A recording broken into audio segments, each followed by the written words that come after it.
दोस्तों नमस्कार। Gate concept के इस ई प्लेटफॉर्म पे आपका हार्दिक स्वागत है। जैसा कि आपको पता है, हमारी श्रृंखला के अंदर हम विगत परीक्षाओं के सारे प्रश्नों को नस्तनाबूद कर रहे थे। चलिए आज शुरू करते हैं हम प्रदीप्ति के सारे प्रश्नों को टू द पॉइंट अच्छे से हल करने के लिए। आ जाओ।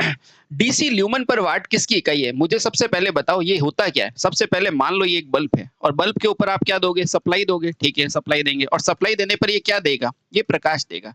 यानी कि इस प्रकाश को ही तो साथियों क्या कहते हैं? ल्यूमन कहते हैं। और जो आपने सप्लाई दी है वो क्या है? वो वाट में है। तो बेटा ये क्या है? आउटपुट बटे में इनपुट। आउटपुट बटे में इनपुट। तो बेटा ये क्या कहलाएगी? ये दक्षता कहलाएगी। दक्षता ही तो होती है आउटपुट बटे इनपुट। तो ये क्या हो जाएगा? Luminance efficiency. Option number B. ठीक है, ये देखो बेटा ब्रैकेट में लिखा हुआ है।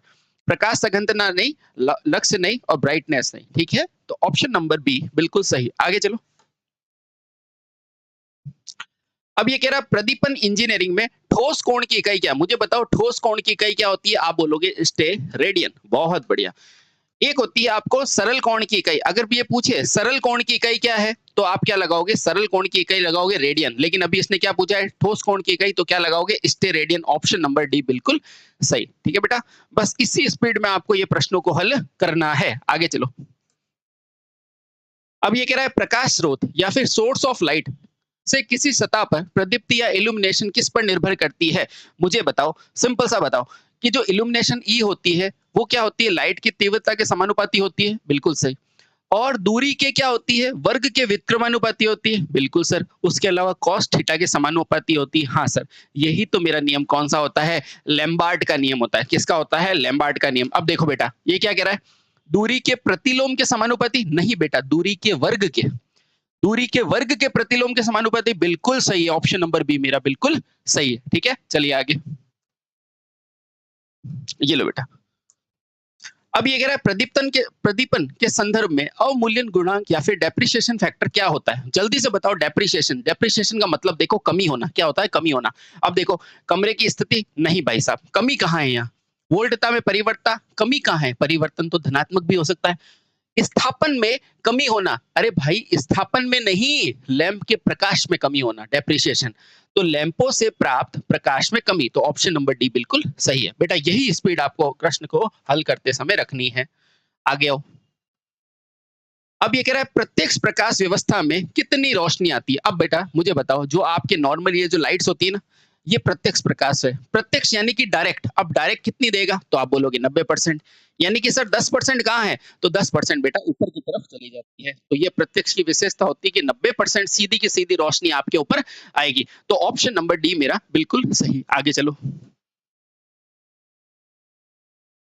अगला, अप्रत्यक्ष प्रकाश प्रणाली में ऊपर की तरफ कितना आता है? देखो मैंने अभी क्या बताया, प्रत्यक्ष का मतलब समझो पहले क्या होता है। इसका नाम प्रत्यक्ष क्यों है?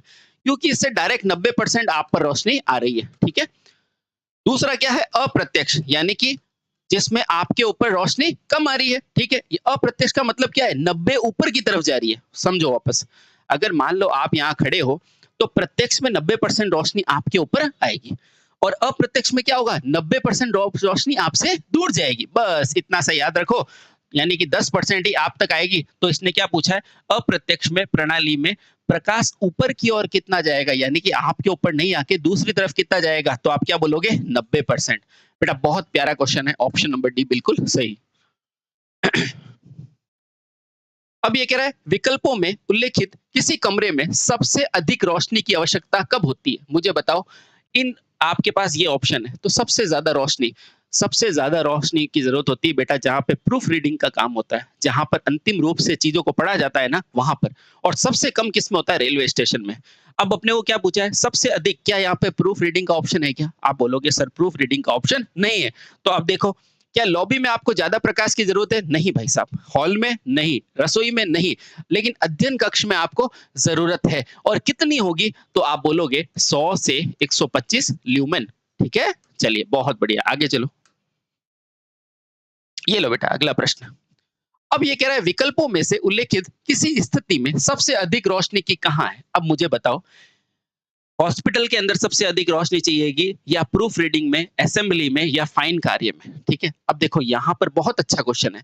अब ये देखो, आपको ये तो पता है प्रूफ रीडिंग में सबसे ज्यादा चाहिए, लेकिन बेटा देखो एक ऑप्शन और भी दे रखा है, फाइन मशीन कार्य। अब मशीन कार्य होता ना, तो इसमें प्रूफ रीडिंग से कम रोशनी चाहिए। लेकिन फाइन यानी कि बहुत बारीक काम, यानी कि मान लो कोई सोनार का काम है, तो उसके पास क्या है, छोटी-छोटी चीज़ें हैं, यानी कि सोने के गहने हैं, तो उसके लिए बारीक चीज़ों की ज़रूरत है।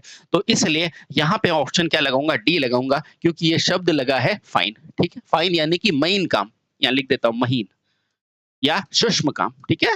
बहुत बढ़िया, आगे चलो। बेटा आराम से इसी तरह से आपको प्रश्नों को हल करना है, आगे चलो। निम्नलिखित में से कौन सा लैंप फिलामेंट के लिए प्रयोग नहीं होता है? तो आपको भी पता है कौन-कौन सा होता है, तो आप बोलोगे टंगस्टन का होता है, आप बोलोगे कार्बन का होता है, ठीक है? आप बोलोगे ये टेंटालम का भी होता है, लेकिन आपने कभी नाइक्रोम का फिलामेंट देखा? नहीं सर, नाइक्रोम का फिलामेंट नहीं होता है। नाइक्रोम का तो क्या होता है, हीटिंग तत्व होता है, हीटिंग एलिमेंट होता है। अब आप बोलेंगे हीटिंग एलिमेंट क्यों होता है? क्योंकि इसका प्रतिरोध ज़्यादा होता है, और प्रतिरोध ज़्यादा होगा तो H बराबर I स्क्वायर RT लॉसेस भी क्या होगा, ज़्यादा होगा। बेटा यही तो क्या है, जूल का नियम, ठीक है? तो मेरा सही उत्तर क्या हो जाएगा, ऑप्शन नंबर डी, ठीक है? आगे चलो। अब ये कह रहा है, अरे ये क्वेश्चन इनकम्प्लीट है। चलिए मैं लिख देता हूँ। यहाँ पर लिखा था बेटा टंगस्टन, टंगस्टन का यहाँ आएगा कार्यकारी तापमान कितना होता है, ठीक है बेटा? ये क्वेश्चन थोड़ा लिखा नहीं है, मैं लिख देता हूँ। टंगस्टन का कार्यकारी तापमान कितना होता है? तो बेटा कितना होगा, 2200, ठीक है? हमेशा ध्यान रखना टंगस्टन का होता कितना है, तो आप बोलोगे 3300 डिग्री तक होता है, लेकिन इसको इतना काम में नहीं लेते, क्योंकि इससे क्या होता है, ये लॉसेस होने लग जाते हैं और उसमें ऑक्सीडाइज परतें होने लग जाती है, इसलिए अपन कार्यकारी कितना लेते हैं, 2200 डिग्री, ठीक है? आगे चलो। अगला प्रश्न ये लो। अब ये कह रहा है, एक सोडियम लैंप में आरंभ में प्रकाश कैसा होता है? मुझे बताओ, एक सोडियम लैंप आरंभ में सोडियम कैसी अवस्था में होता है? अब बताओ, सोडियम क्या है, एक धातु है या नहीं है? हाँ सर, धातु है। तो बेटा आरंभ में वो कैसी अवस्था में होता है, ठोस अवस्था में होता है। उसके बाद जब वो डिस्चार्ज हो जाता है तो गैसीय पार्टिकल में चेंज हो जाता है। तो मेरा ऑप्शन नंबर बी बिल्कुल सही है। आगे चलो। अब ये कह रहा है, किसी ट्यूब लाइट में चौक लगाने का उद्देश्य क्या होता है? तो आपको नहीं पता, चौक लगाने का क्या है, आरंभ में वोल्टता को बढ़ा देना, यानी कि धारा को सीमित कर देना, ठीक है? क्यों? क्योंकि चौक में क्या होता है बेटा, इंडक्टर होता है, इंडक्टर में क्या होता है, धारा लैग करती है, और इसीलिए मुझे वोल्टता को बढ़ाने के लिए, क्योंकि आपको पता है 1000 डिग्री पर ये चलता है, 1000 वोल्ट पर ये चलता है, तो समुचित मात्रा पर धारा को सीमित करने के लिए इसका उपयोग किया जाता है, ठीक है बेटा? पावर फैक्टर के लिए तो बेटा कैपेसिटर लगाते हो आप, करंट को कम करने के लिए नहीं, उसको एग्जैक्ट मान पर पहुंचाने के लिए और चमक बढ़ाने के लिए नहीं। और एक और फायदा है कि ये इंडक्टर जो है वो धारा का परिवर्तन भी नहीं होने देता। बहुत बढ़िया, आगे चलो बेटा। अब ये कह रहा है फ्लोरोसेंट लैंप, ठीक है? फ्लोरोसेंट लैंप, अच्छा, इस्तेमाल होने के लिए इलेक्ट्रॉनिक चौक का पावर फैक्टर क्या होता है? मुझे बताओ, ये इलेक्ट्रॉनिक चौक जो होती है उसका पावर फैक्टर जो होता है ना, लगभग इकाई के पास होता है, इकाई के पास होता है। क्यों होता है? ताकि इससे ज्यादा लॉसेस ना हो, ज्यादा क्या हो, लॉसेस ना हो। इसलिए सबसे बेस्ट उत्तर क्या है, 98%। क्यों 98%? क्योंकि सर इसमें आर के साथ कुछ मामले में क्या होता है, एल भी होता है, लैगिंग नेचर होता है, ठीक है? तो इकाई के पास, इकाई नहीं, ठीक है? Option number B. आगे चलो बेटा। अब ये कह रहा है, प्रतिदीप्त लैंप यानी फ्लोरोसेंट लैंप में चौक का कार्य क्या होता है? तो आपको पता है, इनिशियली उच्च मान की वोल्टता देना या धारा के मान को सीमित करके रखना, कार्यकारी वोल्टता पर कार्य कराना इसका कार्य होता है। तो देखो ऑप्शन क्या है, शक्ति गुणांक में सुधार करना, नहीं बेटा, ये तो कैपेसिटर का कार्य होता है। सर्वत्र रूप से समान प्रकाश सुनिश्चित करना, नहीं बेटा, ये भी इसका कार्य नहीं है। रेडियो इंटरफेरेंस को कम करना, ये कार्य है इसका, लेकिन रुको, आगे क्या कह रहा है, प्रारंभ में आर्क करने के लिए उच्च वोल्टता प्रदान करना। बेटा जब ये दोनों ऑप्शन होंगे ना, तो आप इसको प्रायिकता देंगे, तो ऑप्शन नंबर डी मेरा सही है। हालांकि ये सी भी सही है, लेकिन ज्यादा उत्तर जो होगा, नजदीकी उत्तर कौन सा मानेंगे, डी, कि इसका कार्य क्या है, प्रारंभ में उच्च वोल्टता को प्रदान करना, ठीक है? चलिए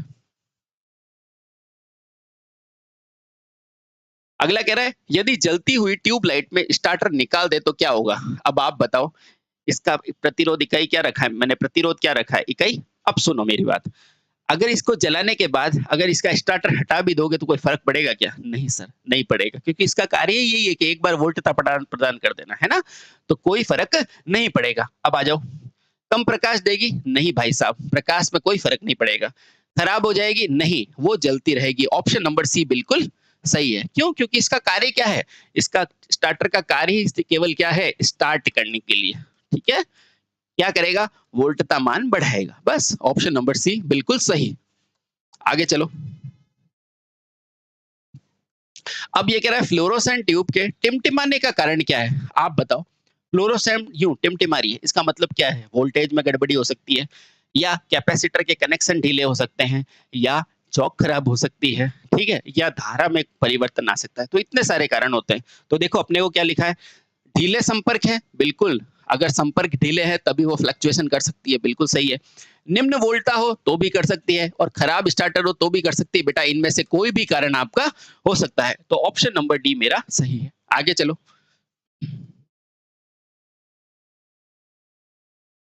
अब ये कह रहा है ट्यूबलाइट परिपथ में उच्च वोल्टता प्रवाह कौन उत्पन्न करता है? तो इतनी देर से मैं यही बता रहा हूँ, उच्च वोल्टता कौन करेगा? चौक करेगा। और इसका पावर फैक्टर कैसा होता है? इकाई। ठीक है बेटा। चलिए ऑप्शन नंबर बी मेरा बिल्कुल सही है। आगे चलो। अब ये कह रहा है प्रत्यावर्ती धारा सप्लाई में फ्लोरोसेंट ट्यूब में प्रयुक्त चौक का कार्य क्या होता है? देखो कितनी बार पूछा है बेटा, अब आपको याद हो जाना चाहिए। इसका कार्य क्या होता है? स्टार्ट करना उच्च वोल्टता पर, ऑप्शन नंबर एक बिल्कुल सही है। चलते समय डिस्चार्ज करंट के परिमाण को सीमित करना, बिल्कुल सही है। क्यों? क्योंकि इसके अंदर होता क्या है बेटा? इंडक्टिव सर्किट होता है, और ये इंडक्टर क्या करता है? अचानक होने वाली धारा परिवर्तन का बेटा विरोध करता है। यही इसका सबसे अच्छा गुण है कि ये अचानक में धारा के मान को परिवर्तित नहीं होने देता। तो ऑप्शन नंबर मेरा सी बिल्कुल सही है। ठीक है बेटा, चलिए आगे।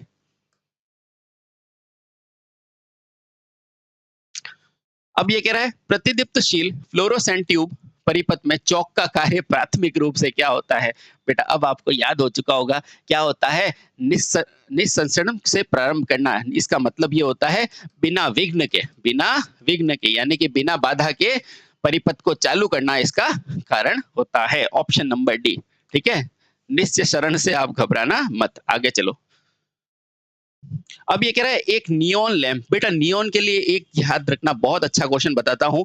इसको क्या बोलते हो आप? कोल्ड कैथोड बोलते हो। कोल्ड कैथोड बोलते हो। कोल्ड का मतलब ये नहीं है ठंडा रहता है, नहीं। कोल्ड का मतलब ये है दूसरे लैंपों से ये ठंडा रहता है। आगे चलो। इसकी लंबाई कितनी होती है? तो आपको भी पता है इसकी लंबाई क्या होती है? 5 मीटर होती है। और इसको कहाँ यूज करते हो? तो आप एडवर्टाइजमेंट में यूज करते हो। ठीक है बेटा, एडवर्टाइजमेंट में। और इसकी लंबाई कितनी होती है? 5 मीटर। आगे चलो। अब ये कह रहा है सजावट और विज्ञापन में कौन सा लैंप होता है? तो अभी मैंने बताया नियॉन लैंप होता है। कौन सा होता है? Neon lamp. और इसका प्रयोग, इसको और क्या कहते हैं? कोल्ड कैथोड कहते हैं। क्या कहते हैं? Cold cathode. चलिए बेटा बहुत बढ़िया, आगे चलो। ये लो। अब ये कह रहा है दिए गए विकल्पों में से सजावटी लैंप में किसका प्रयोग करोगे? तो आपको पता चल गया। देखो ये बेटा निर्वात लिखा हुआ है। आप जल्दबाजी में इसको नियॉन मत पढ़ लेना। ये क्या कह रहा है? निर्वात, तो गलत हो जाएगा। विसर्जन को क्या बोलते हैं? डिस्चार्ज, ये भी गलत हो जाएगा। गैस पूरित बेटा ये भी नहीं होता है। ये कह रहा है सजावट में तो परावर्तक लैंप लगाएंगे। क्यों परावर्तक लैंप लगाएंगे? अब सुनो। आपको सजावट करनी है, डेकोरेशन। आपने देखा पार्टीज होती है उसमें हल्की हल्की डिम लाइट लगती है, बेटा उसको ही बोलते हैं, क्योंकि उसमें सीधी रोशनी नहीं पड़ के अप्रत्यक्ष पड़ती है। और अप्रत्यक्ष रोशनी को ही हम क्या बोलते हैं? अप्रत्यक्ष रोशनी। अप्रत्यक्ष रोशनी क्या होती है? कि माना यहाँ पर मेरा एक लैंप लगा हुआ है, ये एक लैंप है, तो सारी रोशनी नीचे ना आकर ऊपर की तरफ आती है। 90% ऊपर जाती है, केवल 10% ही नीचे आती है। बेटा यही परावर्तक लैंप कहलाता है। आगे चलो। अब ये कह रहा है फ्लैशर बल्ब का प्रयोग। अब मुझे बताओ ये फ्लैश बल्ब क्या है? जो तेजी से नहीं चलते रहते कोई बड़ी जगह पर, जैसे कारखानों में। ठीक है। तो सजावटी लैंप है? नहीं बेटा, ये सजावटी लैंप नहीं है। कारखानों में उपयोग होने वाला? बिल्कुल। क्यों? क्योंकि ये तेजी से फ्लैश करने वाले। आपने देखे बड़ी बड़ी पार्टी होती है जब वो फ्लैश लाइट लगी हुई रहती है वो, तो फ्लैश लाइट का प्रयोग कारखाना में होता है। दवाई की दुकान पे तो अपने जैसे होते हैं, घरों में होते हैं जैसे नहीं। कार्यालय में भी छोटे होते हैं, केवल कारखानों में बड़े बड़े अपने को फॉक्स लाइट, जिसको कहते हैं ना आम शब्दों में फॉक्स लाइट, वो होती है। फॉक्स लाइट क्या होती है? इसको फॉक्स लाइट को क्या बोलते हैं? Flasher lamp. आगे चलो। आगे चलो, ये लो। अब ये कह रहा है सीएफएल का पूरा नाम क्या है बेटा, ये बहुत परीक्षाओं में पूछा है। सीएफएल देखो आपके यूपीपीसीएल में, टीजीटी2 में दो दो बार एक ही शिफ्ट में आया हुआ है ना। देखो अलग अलग सुबह और शाम की शिफ्ट में आया हुआ है क्वेश्चन। और सीएफएल इसका नाम क्या होता है बेटा, कॉम्पैक्ट कॉम्पैक्ट फ्लोरोसेंट लैंप। अब देखो ये क्या दे रखा है बेटा, बेटा देखो गलतबाजी गलत मत पढ़ना, ये क्या छोटा। बेटा देखो ये यूपीपीसीएल टीजीटी2 में शिफ्ट 1 और सेकंड दोनों में ये प्रश्न आया है ना। आसान सा प्रश्न है, कोई दिक्कत नहीं। इसका नाम देखो क्या होता है, कॉम्पैक्ट फ्लोरोसेंट ट्यूब, है ना। अब देखो बेटा ये ध्यान रखना, ये कॉम्पैक्ट का मतलब क्या होता है, कॉम्पैक्ट का मतलब होता है छोटा, छोटा, है ना। अच्छा अब देखो यहाँ पे क्या लिखा है, कॉन्टैक्ट। बेटा अगर जल्दबाजी में होगे तो गलत कर दोगे, कॉन्टैक्ट नहीं कॉम्पैक्ट। अब देखो ये रहा कॉम्पैक्ट फ्लोरोसेंट लैंप, बिल्कुल ऑप्शन नंबर से अलग सही है। देखो ऑप्शन नंबर बी, यहाँ क्या लिखा है, कंप्लीट, कंप्लीट नहीं, कॉम्पैक्ट, कॉमन नहीं, है ना। तो ऑप्शन नंबर बी बिल्कुल सही है। आराम से जवाब देना, ठीक है। चलिए आगे चलो। अब ये कह रहा है सीएफएल के काम करने का सिद्धांत क्या होता है। अब मुझे बताओ सीएफएल क्या होता है। आपके घरों में जो बल्ब लगते हैं ना आजकल व्हाइट कलर के, ठीक है, सीएफएल यानी कि ये अपने ये ट्यूबलाइट जैसे, ठीक है। अब मुझे बताओ इसका काम क्या होता है, तो रोशनी करना। तो इसका काम क्या है, प्रदीप्ति करना। तो देखो क्या सीएफएल को सोलर में यूज करोगे, नहीं भाई साहब। प्रदीप्ति लेंस में यूज करोगे, बिल्कुल सही है। टंगस्टन में तो लट्टू में थोड़ी ना होता सीएफएल, सीएफएल तो बल्ब होती है, ऐसी ट्यूबलाइट्स होती है ना। चलिए हेलोजन नहीं, तो ऑप्शन नंबर बी मेरा सही है कि सीएफएल किस सिद्धांत पर कार्य करता है, तो प्रदीप्त लैंप के सिद्धांत पर कार्य करता है। आगे चलो। अब ये कह रहा है मार्ग प्रकाश यानी कि स्ट्रीट लाइट। अब स्ट्रीट लाइट क्या होती है, जो घरों के बाहर जो रोडें जाती है ना उसके ऊपर। क्या पूछ रहा है, कौन सा लैंप काम में लोगे, हेलोजन लोगे या एलईडी लोगे, नियॉन लोगे या तापदीप्त। बेटा तापदीप्त क्या है, लट्टू, है ना, लट्टू। तो ये तो बेटा घरों में लोगे, है ना। चलिए नियॉन लैंप क्या होता है, कोल्ड कैथोड वाला। ये किस में लोगे, विज्ञापन में। किस में लोगे, विज्ञापन में, बहुत बढ़िया। अच्छा उसके अलावा हेलोजन, बेटा ये तो इस जो स्टेडियम में लाइट्स होती है उनमें लेते हो। तो अपने को क्या पूछा है, जो बाहर की तरफ जो रोड होती है ना उस पे क्या ले सकते हो, दिए गए विकल्पों में एलईडी यूज कर सकते हो, लाइट एमिटिंग डायोड यूज लेते हैं, ठीक है। चलिए बहुत बढ़िया, आगे चलो, आगे चलो, ये लो। अब ये कह रहा है श्रेणी लैंप में किसी एलिमेंट की सत्यता यानी कि उसकी ट्रूनेस को जांच करने के लिए यदि उपकरण में शॉर्ट सर्किट की दिशा में हो तो क्या हो जाएगा। अगर मान लो, देखो मेरी बात सुनो, इस तरह से एक कनेक्शन दिया हुआ है, ठीक है। अब मान लो इसका दूसरा जो कनेक्शन है वो यहां से शॉर्ट हो गया, तो देखो 1 एम्पियर यहां से आ रही है, 1 एम्पियर यहां से आ रही है और आगे कितनी जा रही है, 2 एम्पियर। तो बताओ इसमें क्या होगा, ये प्रकाश तेज हो जाएगा ना बेटा। पहले तो एक ही तार से आ रहा था, फिर शॉर्ट हो गया। शॉर्ट होने का मतलब पहले 1 एम्पियर आ रहा था, अब 2 एम्पियर आने लग गया। तो क्या हो जाएगा, तेज प्रकाश के साथ जलेगा। बहुत सही, ठीक है बेटा। अगर ये यहाँ से टूट जाता ना तो नहीं जलता, ठीक है। और ये ज्यादा तेज होगा तो हो सकता है ये ब्रेक भी हो जाए, ठीक है। तो यहाँ पर सही ऑप्शन क्या है, तेज प्रकाश के साथ जलेगा। एलिमेंट पिघल जाएगा, नहीं। एलिमेंट की क्षमता बहुत ज्यादा होती है, कितनी होती है, 3500 डिग्री सहन करने तक की होती है, ठीक है। मंद प्रकाश होगा, नहीं। मंद प्रकाश तो तब होता है जब लाइट नहीं पहुंचती। यहाँ तो कह रहा है शॉर्ट सर्किट हो गया, शॉर्ट सर्किट के अंदर तो ज्यादा जाएगी, ठीक है। चलिए नहीं जलेगा, नहीं, तो ऑप्शन नंबर सी मेरा सही है। आगे चलो। अब ये कह रहा है दाबिक ग्लास लैंप। दाबिक का मतलब क्या होता है बेटा, प्रेशर, प्रेशर वाला। अब ये कह रहा है दाबिक ग्लास लेंथ की आयु कितनी होती है, तो ये बेटा याद कर लो, 200 घंटे तक हम चला सकते हैं। जो प्रेशर लैंप होते हैं ना, जैसे मरकरी प्रेशर लैंप, इस तरह से, तो वो 200 घंटे तक आपका कार्य कर सकते हैं। आगे चलो। अब ये कह रहा है किसी सजावटी श्रृंखला के अंदर प्रकाश व्यवस्था के लिए 6 वोल्ट के कितने बल्ब यूज कर सकते हो अगर 240 वोल्ट की आपूर्ति से हो। आराम से सोचो, मेरे पास खाने के लिए है 240 रोटियां, बहुत बढ़िया। तो अगर एक आदमी 6 रोटी खा सकता है तो बताओ कितने जने खा सकते हैं, बस यही तो पूछा है। अगर एक बल्ब की क्षमता 6 है और टोटल है कितना मेरे पास 240, तो बस n निकाल लो यहाँ से। n कितना हो जाएगा साथियों, 240 बटे में 6, ये 6 चौको 24, यानी कि मैं ऐसे ऐसे 40 लैंपों का यूज कर सकता हूँ बेटा। इसी तरह से आपके न्यूमेरिकल आएंगे जिसको आपको करना होगा।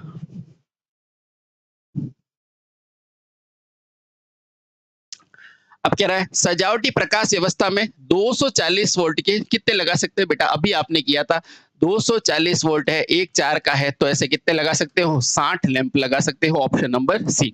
ठीक है बेटा? चलिए, आसान सा प्रश्न है, आगे चलो। अब ये प्रश्न है बेटा, इसको थोड़ा-सा रुक के आंसर देना पड़ता है, ठीक है? ये कह रहा है, प्रकाश के संबंध में निम्नलिखित कथनों पर विचार कीजिए। ठीक है, विचार कर लेते हैं। ये कह रहा है 400 नैनोमीटर से नीचे प्रकाश अवरक्त होता है, ठीक है? और 700 नैनोमीटर के ऊपर प्रकाश जो होता है वो पराबैंगनी होता है। तो बेटा ये दोनों ही गलत है। सुनो बेटा, प्रकाश की जो रेंज होती है ना, वो ये होती है, ठीक है? अच्छा, ये क्या होती है सर? दृश्य प्रकाश होती है। क्या होती है? दृश्य प्रकाश, ठीक है? अब देखो, ये इसकी रेंज कितनी होती है बेटा? 700 नैनोमीटर से। बेटा नैनोमीटर जब भी नेगेटिव में होती है ना पावर, इसको ऐसे लिखते हैं 10 की घात माइनस माइनस ऑफ 9 मीटर से कितना? 400 नैनोमीटर, यानी देखो 400 इंटू 10 की घात माइनस 9। बेटा ये भी 9 और ये भी 9, ठीक है? अब जो इससे जो नीचे की होती है ना, इससे जो नीचे होती है ना बेटा, वो होती है, क्या होती है? अवरक्त। अवरक्त। और इससे ऊपर का मान होता है, वो क्या होता है बेटा? पराबैंगनी होता है। इससे ऊपर का मान क्या होता है? पराबैंगनी होता है। तो बेटा 700 से नीचे का मान पराबैंगनी होता है, या इसको ऐसे आप समझ लो तो थोड़ा और अच्छे से समझ में आएगा कि ये उल्टा लिखा है इसने। देखो इस तरह से होता है ये। ऐसे याद रखो, 400 नैनोमीटर से लगाकर 700 नैनोमीटर, ठीक है? इस तरह से याद रखो ताकि और अच्छे से याद रहेगा। देखो जो 400 होता है ना, अब ये कह रहा है 400 से नीचे, 400 से नीचे नहीं बेटा, 400 से ऊपर। 400 से ऊपर क्या होता है? अवरक्त होता है। और 700 से नीचे, ये कह रहा है 700 से ऊपर नहीं, 700 से नीचे क्या होता है बेटा? पराबैंगनी होता है। क्या होता है? पराबैंगनी। ये दोनों ही चीजें इसने उल्टा लिखा है, इसलिए ऑप्शन नंबर ए और बी दोनों गलत है, ठीक है? ऐसे लिखते हैं बेटा, जो नेगेटिव होती है ना उसको ऐसे लिखते हैं, 700 से लेके 400। और ये क्या है? नैनोमीटर। ये भी क्या है? नैनोमीटर। इससे नीचे और इससे ऊपर, ठीक है? इससे नीचे होती है पराबैंगनी और इससे ऊपर क्या होती है? अवरक्त, है ना? चलिए, तो ऑप्शन नंबर बी बिल्कुल सही है, क्योंकि ये दोनों ही गलत है। आगे चलो। अब ये कह रहा है धृति यानी कि ब्राइटनेस की इकाई क्या होती है? सबको पता हो क्या होती है? लैम्बार्ट होती है। क्या होती है? लैम्बार्ट। इसी के लिए लैम्बार्ट का नियम दिया हुआ था। क्या दिया था? ये देखो बेटा, ब्राइटनेस है और लक्स किसकी होती है? ये रोशनी की होती है, फ्लक्स की इकाई होती है। और कौन सा फ्लक्स? आप बोलोगे ये होता है रोशनी वाला फ्लक्स, ठीक है? और कैंडेला क्या होता है? प्रकाशिक तीव्रता की इकाई होती है, ठीक है? चलिए, और फ्लक्स इसकी अपन कैसे? लक्स मीटर, इसको आप ऐसे लिखो, देखो एक, इसको अपन क्या लिखते हैं? ल्यूमेन प्रति मीटर स्क्वायर। ये तीव्रता भी कह सकते हैं इसको, और ये होता है ल्यूमेन फ्लक्स, ठीक है? और जो लैम्बार्ट होता है ना बेटा, इसकी इकाई क्या होती है? ब्राइटनेस की, यानी कि तीव्रता की, ठीक है? यानी कि लाइट की, यानी कि प्रकाश की, ठीक है? तो इसको क्या लोगे? लैम्बर्ट। और इस लैम्बर्ट का नियम भी है, क्या है? I equal to a square upon cos of theta. यानी कि जितनी इंटेंसिटी ज्यादा होगी उतनी मेरी इसकी क्या होगी? धृति ज्यादा होगी, प्रकाश ज्यादा होगा, ठीक है? चलिए,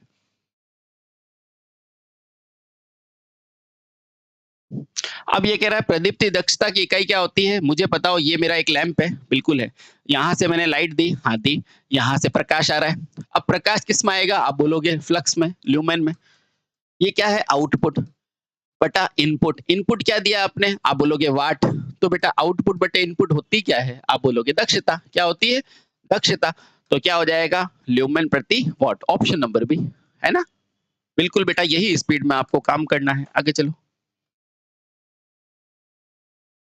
अब ये कह रहा है किसी दी गई दिशा में एक प्रकाश स्रोत का प्रति ठोस कोण पर प्रकाश स्रोत द्वारा दिया गया फ्लक्स क्या कहलाता है? बेटा अभी बताया था, क्या होता है? तीव्रता, या कह सकते हैं दक्षता। वो क्या हो जाएगा? ल्यूमन प्रति वाट। ल्यूमन प्रति वाट। देखो बेटा, ठोस कोण पर, है ना? ठोस कोण पर। अब देखो, आराम से देखो, आराम से।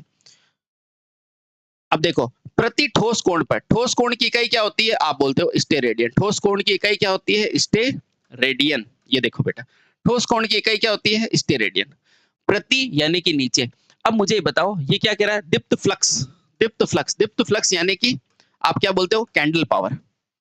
यही बोलते हो कैंडल फ्लक्स। भाई एक कैंडल है, इसकी जो पावर होती है ना उसको बोलते हैं दीप्त फ्लक्स। तो ये कैंडल पावर है प्रति ठोस इकाई पर। तो यहाँ क्या लिखोगे? आप लिखोगे यहाँ दीप्त तीव्रता, है ना? तो दीप्त तीव्रता की इकाई होती है ये, ठीक है? तो ऑप्शन नंबर ए मेरा सही है, ठीक है? आगे चलो। बेटा यही स्पीड रखनी है आपको, फाइनल चीजें सिर्फ याद कर लो बस। आगे चलो। प्रदीप्ति की इकाई क्या होती है? तो आपको पता है प्रदीप्ति की इकाई क्या होती है? लक्स होती है। अगर आपको फ्लक्स की पूछेगा तो क्या होती है? ल्यूमन होती है। ठीक है। तीव्रता की पूछेगा तो कैंडेला होती है, और ब्राइटनेस की पूछेगा तो लैम्बार्ट। आगे चलो। अब ये कह रहा है लैंप एफिशिएंसी शब्द को परिभाषित करो। अब बताओ लैंप की एफिशिएंसी क्या है? अभी मैंने बताया कि दक्षता का मतलब क्या है। दक्षता का मतलब क्या होता है? आप बोलते हो दक्षता का मतलब होता है आउटपुट बटे में इनपुट। अब पूछो आउटपुट क्या देगा? तो आउटपुट होगा ल्यूमेन। भाई रोशनी तो देगा। और इनपुट क्या दोगे? तो आप बोलोगे वाट। तो देखो कहाँ है, ये तो प्लस लगा हुआ है, तो ये तो हो नहीं सकता। लैंप की पावर बटे प्रकाशमान, ये तो बेटा उल्टा लिख दिया इसने। ठीक है।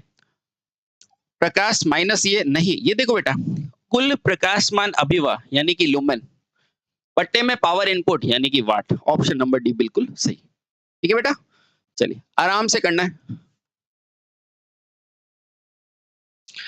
अब ये कह रहा है विकिरण मिति में विकिरण अभिभाव की इकाई क्या है? बेटा याद कर लो, ये थोड़ा सा ये रटने वाला क्वेश्चन है, क्योंकि आपको पता है इल्यूमिनेशन में कुछ चीजें रटनी पड़ती है। जैसे धृति की इकाई क्या होती है? तो आप बोलोगे लैम्बार्ट। फ्लक्स की इकाई क्या होती है? तो आप बोलोगे ल्यूमन।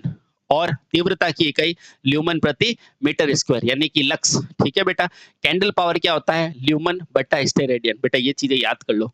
अब ये भी याद करो क्या होता है कि विकिरण अभिवाह की इकाई क्या होती है? तो वो होती है बेटा वाट। क्या होती है? वाट। क्योंकि आखिर आई क्या है इनपुट में? वाट क्षमता यही है बेटा। कुछ चीजें आपको याद करनी ही पड़ेगी। आगे चलो। आगे चलो। ये कह रहा है लैंप एफिशिएंसी शब्द को किस रूप में परिभाषित किया जाता है? लैंप एफिशिएंसी, अभी मैंने बताया दक्षता। दक्षता क्या होती है? आप बोलोगे आउटपुट बटे में इनपुट। आउटपुट क्या दिया है? आप बोलोगे वाट। और इनपुट क्या? भाई आउटपुट क्या निकला है? आप बोलोगे प्रकाश यानी कि लुमेन।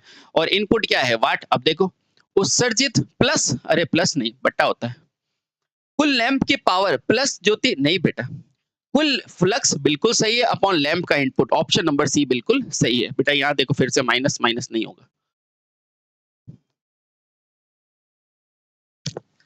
अब ये कह रहा है प्रकाशमान अभिवाह। बेटा अभिवाह क्या होता है? फ्लक्स ही होता है। क्या होता है? फ्लक्स। बताओ प्रकाश या फ्लक्स क्या होता है? आपको पता है लैंप ये होता है ल्यूमन।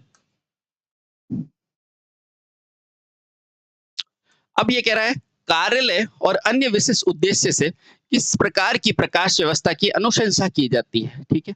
अब मुझे बताओ कितने तरह का होता है? सर एक तो होता है प्रत्यक्ष। प्रत्यक्ष क्या होता है कि मान लो ये मेरा एक बल्ब लगा हुआ है और यहाँ पर कोई आदमी खड़ा है, तो इस पे 90% रोशनी गिरती है और 10% ऊपर चली जाती है। यही होता है। हाँ सर। तो बेटा ये क्या है? ये प्रत्यक्ष व्यवस्था है। एक होता है बेटा अप्रत्यक्ष। एक क्या होता है? अप्रत्यक्ष। उसमें क्या होता है? मान लो ये मेरा एक लैंप है, ये एक लैंप है आपका। ठीक है। ये आपका एक लैंप है। इस लैंप में क्या होता है? 10% यहाँ एक आदमी खड़ा है, तो इससे सिर्फ 10% रोशनी यहाँ गिरती है, बाकी 90% ऊपर चली जाती है। तो ये कौन सा होता है? तो आप बोलोगे अप्रत्यक्ष। ठीक है। एक और होता है बेटा, क्या होता है? ऐसे तो चार होते हैं। एक क्या होता है? अर्ध प्रत्यक्ष। अर्ध प्रत्यक्ष में क्या होता है बेटा? ये मान लो आपका एक लैंप है, ठीक है, और यहाँ एक आदमी खड़ा है। तो बेटा इस आदमी के ऊपर क्या है? 60% रोशनी गिरती है। कितनी गिरती है? 60। और 40 ऊपर जाती है। बेटा इस व्यवस्था को क्या बोलते हैं? अर्ध प्रकाश। और इसका प्रयोग हम कहाँ करते हैं?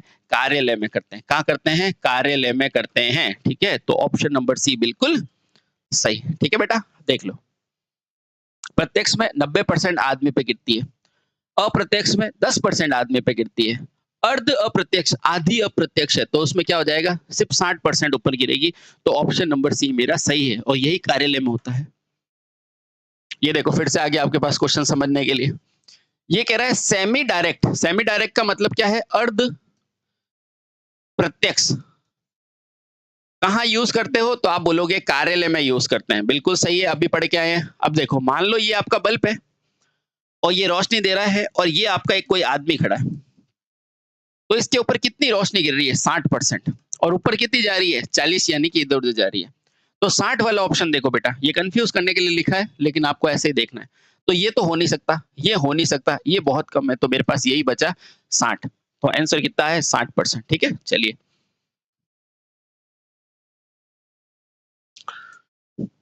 अब ये कह रहा है किस प्रकार की प्रदीप्तन दक्षता उच्चतम चमक युक्त होती है। तो सिंपल सी बात है, अगर ये मेरा लैंप है और यहाँ कोई आदमी है, तो इसके ऊपर सबसे ज्यादा अगर रोशनी गिरेगी तभी तो क्या होगा, सबसे ज्यादा होती है। तो बेटा इस व्यवस्था को बोलते हैं प्रत्यक्ष, और प्रत्यक्ष में इसके ऊपर रोशनी कितनी गिरती है, 90%।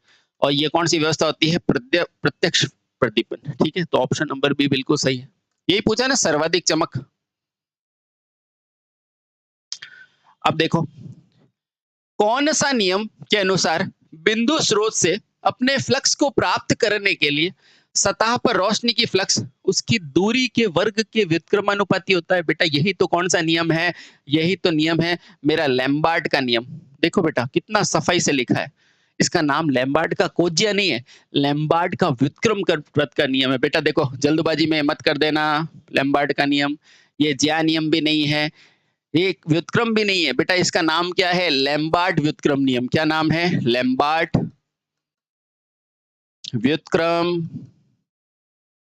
नियम। बेटा देखो कितने अच्छे से लिखा है, लैम्बार्ट का कोजिया नियम नहीं, ये क्या है, लैम्बार्ट का व्युत्क्रम नियम। अब देखो क्या होता है, मान लो ये मेरा एक स्रोत है, तो स्रोत कैसी देगा, ऐसे देगा बेटा रोशनी, जैसे जैसे दूरी बढ़ेगी, जैसे जैसे दूरी बढ़ेगी। अब देखो सबसे ज्यादा रोशनी यहाँ पर है क्योंकि डी कम है, अब यहाँ पर और कम है, फिर यहाँ पर और दूरी ज्यादा है, फिर यहाँ पर और है, तो सबसे पास में जो है वो रोशनी ज्यादा, फिर रोशनी कम, फिर रोशनी कम, है ना। यही लैम्बार्ट ने बोला था कि सबसे ज्यादा ई यानी कि रोशनी वहां होती है जहाँ इंटेंसिटी ज्यादा होती है, और दूरी का क्या होता है बेटा, ये देखो व्युत्क्रमानुपाती। यही नियम क्या है, लैम्बार्ट का नियम है व्युत्क्रमवत का। बेटा इसमें कॉस थीटा जरूर लिखा हुआ है, पर ये कॉजिया नियम नहीं है, ये क्या है, व्युत्क्रमवत का नियम है। तो ऑप्शन नंबर ए मेरा बिल्कुल सही है। बेटा अच्छा क्वेश्चन है, इंपॉर्टेंट है। ये फिर से वही क्वेश्चन आ गया, किसी पृष्ठ पर प्रदीप्ति स्रोत की दूरी क्या होती है, तो आप बोलोगे व्युत्क्रमवत के बराबर। कैसे निकाला कि आई बराबर ई या ई बराबर I by d square upon cos theta. बेटा ये देखो डी स्क्वायर, ये व्युत्क्रमानुपाती है कि नहीं, आप बोलोगे हाँ है। ठीक है, चलिए तो ऑप्शन नंबर मेरा क्या हो जाएगा, ऑप्शन नंबर क्या हो जाएगा, E inversely proportional to d square. देखो वर्ग के व्युत्क्रमानुपाती, दूरी जो है वर्ग के व्युत्क्रमानुपाती है। आगे चलो, फिर से वही क्वेश्चन है, ये कह रहा है किस नियम के अनुसार किसी भी बिंदु पर सतह पर रोशनी सामान्य और चमकदार की दिशा के बीच के कोजिया के समानुपाती होता है। तो आपको पता है कौन सा है, लैम्बार्ट का व्युत्क्रम वर्ग का नियम, लैम्बार्ट के व्युत्क्रम वर्ग का नियम। अब जब भी आपको ये क्वेश्चन दे दे तो ये है कौन सा, लैम्बार्ट का नियम है, तो लैम्बार्ट को ढूंढो सबसे पहले। तो ये ज्या नियम तो है नहीं, ठीक है, कोजिया नियम भी नहीं है, तो लैम्बार्ट का कोजिया नियम और लैम्बार्ट का वर्ग नियम नहीं बेटा, इसका नाम क्या है, लैम्बार्ट का कोजिया नियम। रुको एक बार,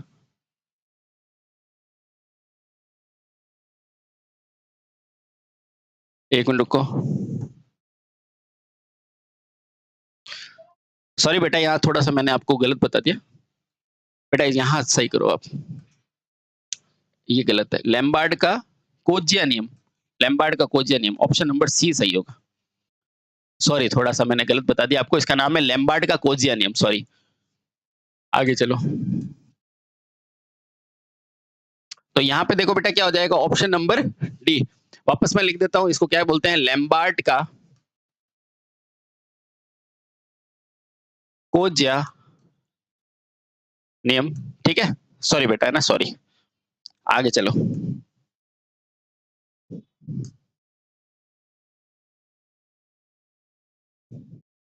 आगे चलो, निम्नलिखित में से क्या प्रदीपन की विशेषता है।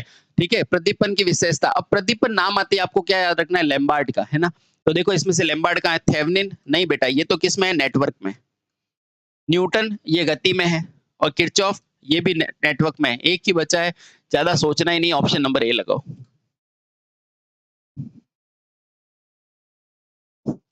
अब ये कह रहा है किसी विशिष्ट पदार्थ के लिए अपवर्तन सूचकांक को किस रूप में परिभाषित करोगे, जल्दी से बताओ, किसी विशिष्ट पदार्थ के लिए अपवर्तन सूचकांक को कैसे करोगे, निर्वात के सापेक्ष। क्यों, क्योंकि निर्वात की सापेक्ष करोगे ना, तो निर्वात बटे गति, यही करोगे। तो ऑप्शन नंबर देखो बेटा, इसमें क्या है, निर्वात प्लस गति नहीं बेटा, पदार्थ की गति बटे प्रकाश नहीं, निर्वात की गति इनटू तो ऑप्शन क्या हो जाएगा, निर्वात में प्रकाश की गति बटा पदार्थ में प्रकाश की गति, यही नियम क्या कहलाएगा, अपवर्तन सूचकांक। इसको ही तो लिखते हो म्यू, तो यह क्या लिखते हो म्यू, निर्वात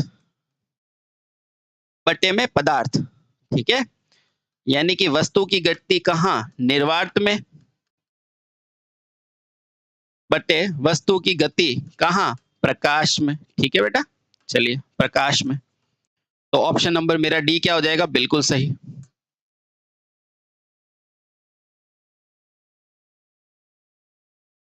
अब ये कह रहा है एक हेलोजन लैंप का जीवन काल कितना होता है, तो आप याद कर लो बेटा कितना होता है, 2000 से 3500 घंटे, ठीक है, 2000 से 3500 घंटे इसका क्या रहता है, जीवन काल, तो ऑप्शन नंबर डी बिल्कुल सही है। अब देखो यहाँ पे 200 घंटे किसका होता था, 200 घंटे किसका होता था, जो स्ट्रीट लाइट्स उनका।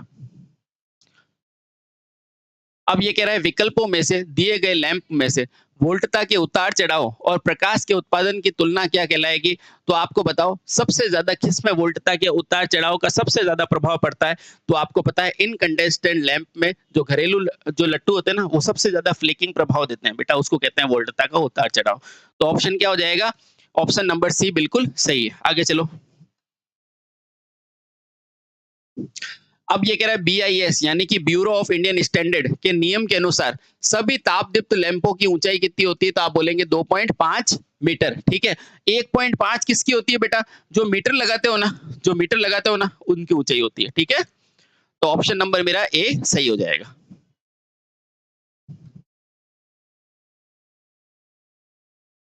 अब ये कह रहा है गैस फिल्ड टंगस्टन लैंप का ऑपरेटिंग तापमान कितना होता है, आपको पता है 2200, इसका तापमान होता कितना है टंगस्टन का, तो आप बोलोगे 3500 डिग्री सेंटीग्रेड, लेकिन इतने तापमान पर हम करते नहीं है, क्यों, क्योंकि उसका मेटल का क्या हो जाता है, ऑक्सीडेशन हो जाता है, इसलिए अपन कार्यकारी तापमान अगर पूछते हैं ना, कार्यकारी यानी कि कार्य करने वाला तापमान वो कितना होता है, तो वो होता है 2200 डिग्री, ठीक है बेटा, ऑप्शन नंबर डी।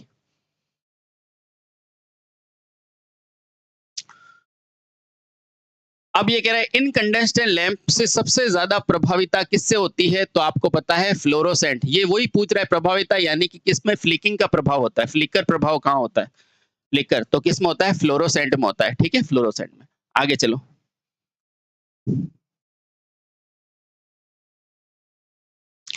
अब ये कह रहा है CFL, CFL की फुल फॉर्म क्या होती है, तो आप बोलोगे कॉम्पैक्ट फ्लोरोसेंट लैंप, है ना, CFL की फुल फॉर्म क्या होती है, कॉम्पैक्ट फ्लोरोसेंट लैंप। अब बताओ इस किसके कारण ये दीप्त की जगह ले सकता है ना, तो ये लैंप को पूछ रहा है कि इनकंडेंसेंट की जगह आप फ्लोरोसेंट इस CFL को क्यों काम में लोगे, ये पूछना चाह रहा है। तो देखो ऊर्जा बचाने की क्षमता अधिक होती है, ऊर्जा बचाने की क्षमता अच्छी होती है, सही बात है, लंबा जीवन काल होता है, ये भी सही बात है, जीवन काल छोटा नहीं होता, CFL का जीवन काल लंबा होता है। अगला देखो ऊर्जा बचाने और जीवन काल लंबे के लिए, देखो बेटा ये दोनों इसमें लिख दिए, तो ये ज्यादा सही है, ठीक है, क्योंकि ये दोनों ही ऑप्शन किस में है, इसमें लिखे हुए, ठीक है बेटा, ये इस तरह का आजकल नए पैटर्न का क्वेश्चन आता है, ध्यान रखना, जिसमें ऊपर के दोनों ऑप्शन को नीचे लिख दिए जाते हैं, ठीक है, चलो बहुत बढ़िया, आगे चलो। अब ये कह रहा है टंगस्टन फिलामेंट और गैस फिलामेंट की दक्षता कितनी होती है, तो बेटा ये याद करो क्या होती है, 12 ल्यूमन प्रति वॉट, ठीक है, कितनी होती है, 12 ल्यूमन प्रति वॉट। आगे चलो, चले इस तरह का क्वेश्चन आता है तो ध्यान रखना, ये कह रहा है फिलामेंट लैंप बनाने के लिए टंगस्टन का प्रयोग क्यों किया जाता है। अब टंगस्टन के लिए दो प्रश्न ध्यान रखना, क्या रखोगे, पहला क्वेश्चन कि टंगस्टन लैंप का तापमान कितना होता है फिलामेंट का, तो आप बोलोगे 3300 डिग्री सेंटीग्रेड, और दूसरा ध्यान रखना कार्यकारी पूछेगा, तो कार्यकारी तापमान कितना होता है, तो बेटा ध्यान रखना इसमें क्या होता है 2200 डिग्री सेंटीग्रेड, ठीक है, ये दो तो आपको रामबाण चीजें ध्यान रखनी है। अब आगे चलो, इसका गलनांक उच्च होता है, बिल्कुल इसका गलनांक उच्च होता है, इसीलिए मैं क्या बनाता हूँ फिलामेंट बनाता हूँ, क्योंकि उसी में से धारा निकालनी है। गलनांक कम होता है, नहीं बेटा, इस तरह के ऑप्शन आए तो ध्यान रखना, ठीक है। नगण्य होती है प्रकृति, नहीं, और ऊष्मा और का कूच अलग होता है, बेटा कूच अलग होता तो फिलामेंट क्यों बनाता, तो ऑप्शन नंबर ए। आगे चलो, अब ये कह रहा है इनकंडेंसेंट लैंप में ग्लास एनवलप करने का सम्मिलित किया जाता है, भाई लट्टू के ऊपर मैं ग्लास का खोल क्यों लगाता हूँ, वो पूछ रहा है। हाइड्रोजन और आर्गन का मिश्रण लगाते हैं, नहीं बेटा, हाइड्रोजन ये तो भविष्य का ईंधन है, केवल ऑर्गन लगाते हैं, केवल ऑर्गन नहीं, ऑर्गन के साथ एक गैस और भी डालते हैं। तो रुको अभी, हाइड्रोजन, ये फिर से गलत हो गया। तो मेरे पास 2 ऑप्शन है। देखो बेटा ये सही है, नाइट्रोजन और ऑर्गन गैस डाल देते हैं। ये लट्टू होता है ना आपका, इसके अंदर आप ये फिलामेंट लगा हुआ है टंगस्टन का, तो इसके अंदर एक तो होती है N2 और एक क्या होती है आपकी आर्गन Ar, ठीक है? और ये दोनों गैस क्या होती है? अक्रिय गैसें होती है। और अक्रिय गैसें वो होती है जो क्रिया नहीं करती किसी से। आगे चलो। एक लैंप जो विभिन्न संकेतों को सांकेतिक रूप से प्रदर्शित करता है, जैसे आपूर्ति वाली मोटर में चालू या बंद करने के लिए। सिंपल सा क्वेश्चन ये है कि अगर मुझे कोई टेस्ट करना है तो क्या यूज करूंगा, वहां पर कौन सा लट्टू यूज करूंगा? वो होते हैं ना डार्क लैंप विधि, ब्राइट लैंप विधि, बिल्कुल वही। तो आ जाओ, उसके लिए क्या यूज करता हूँ? इनकंडेस्टेंट लैंप यूज करता हूँ, लट्टू यूज करता हूँ, ठीक है? चलिए, तो ये ऐसे ध्यान रखना। तो ये ताप दीप्त नहीं, ये देखो बेटा आगे क्या लिखा है, संकेतक, इंडिकेटिंग लैंप कहते हैं उसको, ठीक है? चलिए बहुत अच्छी, क्या कहोगे? Indicating lamp. अगला क्वेश्चन। अब ये कह रहा है सीएफएल का पूरा नाम क्या है? देखो बेटा 3 जगह पूछा है, तो क्या नाम है? Compact fluorescent lamp. Option number A ही मेरा सही है। सेकंड क्यों गलत है? क्योंकि यहाँ लिखा हुआ है कंप्लीट, ठीक है? कॉन्टैक्ट नहीं, कॉम्पैक्ट। आगे चलो, ये लो बेटा। अब ये कह रहा है प्रतिदीप्तशील फ्लोरोसेंट ट्यूब और परिपथ में प्रवर्तक स्टार्टर का प्रयोग किया जाता है। कहां पर? फ्लोरोसेंट ट्यूब में। इसका प्रयोग क्यों किया जाता है ये पूछ रहा है। तो इलेक्ट्रोड में पूर्व तापन, यानी कि जो उसका मेल्टिंग पॉइंट है उससे पहले परिपथ को पूरा करने के लिए, बिल्कुल सही है। प्रज्वलन हेतु हेतु वोल्टता प्रदान करने के लिए, क्योंकि 1000 वोल्ट चाहिए चलने के लिए, तो दोनों ही सही है। ऑप्शन नंबर ए और बी दोनों सही है। आगे चलो। अब ये कह रहा है निम्न विकल्पों में डीसी आपूर्ति में कौन सा लैंप काम में लोगे? बताओ इनमें से कौन सा लोगे? तो आपको भी पता है कौन सा लोगे, फ्लोरोसेंट ट्यूब लोगे, ठीक है? चलिए, बाकी मरकरी, आर्क और ये तो एसी के लिए होते हैं। आगे चलो।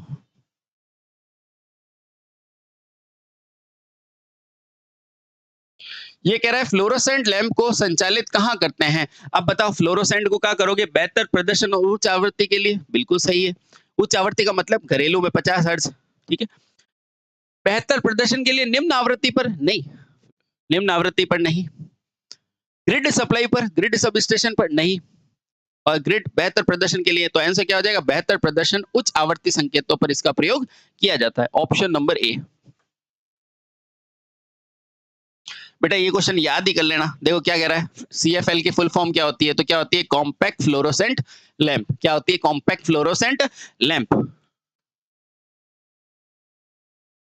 ये फिर से वही क्वेश्चन आ गया। देखो फ्लोरोसेंट लैंप का उपयोग कहाँ है? देखो रिवीजन भी यहाँ के यहाँ हो रहा है। तो क्या था? बेहतर फ्रीक्वेंसी प्रदर्शन के लिए हाई पावर फ्रीक्वेंसी पे। देखो बेटा याद भी आपको यहीं पे हो रहा है, ठीक है? तो एक ही क्वेश्चन को देखो 2 बार पूछा है, तो क्या होता है? बेहतर फ्रीक्वेंसी पे, हाई पावर पे अपन किसका यूज करते हैं? फ्लोरोसेंट का। याद हो गया, ठीक है?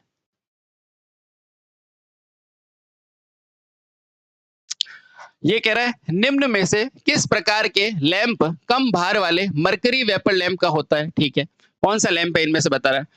मरकरी वेपर लैंप को विद्युत द्वारा द्वारा ऊर्जा देते हैं। बेटा ये तो सबको ही पता है, हर किसी को इससे ही देते हैं। जो डिस्चार्ज प्रक्रिया के माध्यम से पराबैंगनी विकिरणों को उत्सर्जित करता है, ठीक है? उसके अंदर गैस होती है, वो आयनाइज्ड होती है, ठीक है? और पराबैंगनी विकिरण दृष्टि से विकिरित करता है, यानी बैठता है। तो बताओ इसकी फास्फर की कोटिंग क्या होगी? सिंपल सी बात है। ये क्या पूछ रहा है? ये क्या पूछ रहा है? ये एक अगर एक लैंप है तो इस पे मैं फास्फर की कोटिंग करता हूँ, ठीक है? तो बताओ ये कौन लैंप है? तो आप बोलोगे ना ये फ्लोरोसेंट लैंप है। कौन सा है? फ्लोरोसेंट लैंप है। तो बस फ्लोरो का मतलब ये होता है प्रकाश की रोशनी दिखाना। Option number B.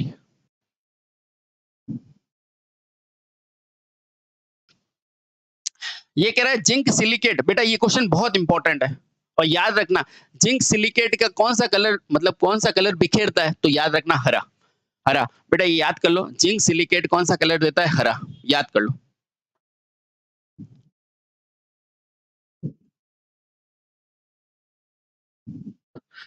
एक चाप में शक्ति गुणांक कितना होता है? अब चाप का शक्ति गुणांक कैसा होता है? इकाई होता है, बस यूनिट होता है। इसका चाप का मतलब क्या है पता है? प्रतिरोध। अब ये कह रहा है वह भार जिसके शक्ति गुणांक में इकाई होता है वो क्या कहलाता है? अब इकाई गुणांक का मतलब क्या है? पूरी तरह से क्या होना? प्रतिरोधी होना। बताओ इनमें से प्रतिरोध क्या होता है? अब पंखा होता है, पंखे के अंदर यूं वाइंडिंग की हुई होती है, तो ये तो होता नहीं। क्यों? क्योंकि इंडक्टर होता है, इंडक्टर का इकाई होता नहीं है, तो आउट। रजिस्टर, अब देखो रेक्टिफायर, अब रेक्टिफायर के पीछे भी यूं कॉइलें होती हैं। जो रेफ्रिजरेटर होता है ना, उसके पीछे यूं कॉइल होती है, तो ये भी नहीं हो सकता।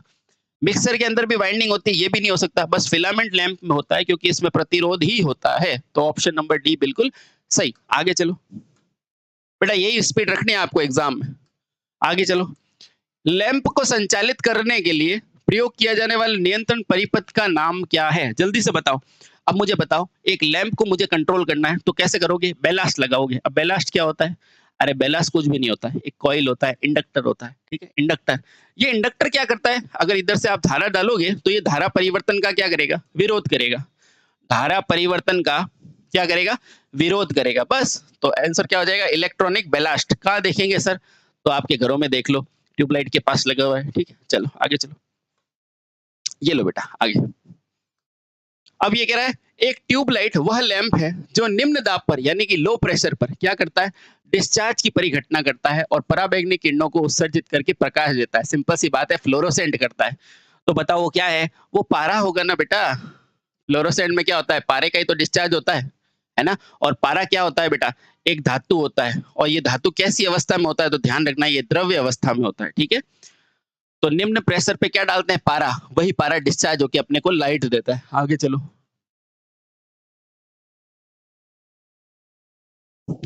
अब ये कह रहा है, कोयल के अंदर गैस के माध्यम से बिजली ले जाने और उसमें गैस से उत्सर्जित प्रकाश देना किससे होता है? तो आपको ही पता है, फ्लोरोसेंट लैंप में होता है। तो देखो ये रहा कॉम्पैक्ट फ्लोरोसेंट लैंप, इसको यहाँ रखो। की तरह कार्य करता है और स्पाइरल में कोटिंग की वजह से प्रकाश को सफेद प्रकाश देता है। तो ऑप्शन क्या हो जाएगा? बी, है ना। जब भी आपको प्रकाश उत्सर्जित होने की बात करेगा तो आप फ्लोरोसेंट लगा देना, ठीक है बेटा, इतना ध्यान रखो। उसमें होता क्या है? पारे का आयनाइजेशन होता है, ठीक है। और उसके अंदर क्या होता है? हमेशा ध्यान रखना, जो ये फॉस्फर कोई की कोटिंग होती है ना, फॉस्फर की कोटिंग, वो प्रकाश देती है, ठीक है। चलिए आगे चलो।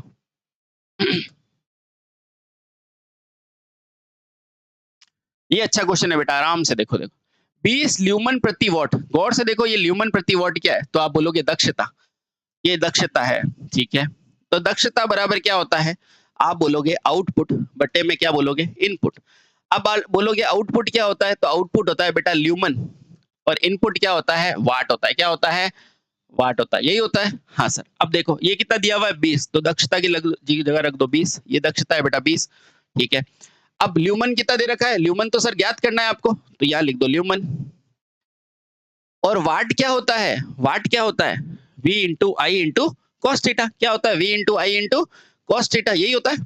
तो ये लिखो V इंटू आई की तो दे रखा है ना बेटा 0.6, ये लो 0.6 दे रखा है ना। हाँ, तो अब देखो यहां से मुझे ल्यूमन निकालना है, तो ल्यूमन बराबर क्या हो जाएगा? देखो बेटा, सारों को वज्र गुणा कर दो, तो कितना हो जाएगा? 20 इंटू 250 इंटू क्या लिखोगे? 0.6। इस पॉइंट को उड़ाओगे तो नीचे कितना आ जाएगा? 10। तो कितना हो गया? देखो 20 को 25 से करोगे तो कितना हुआ? आप बोलोगे 500, और 500 को 6 से करोगे तो कितना हो जाएगा? 3000 ल्यूमेन। तो ऑप्शन क्या आ जाएगा? सी, ठीक है।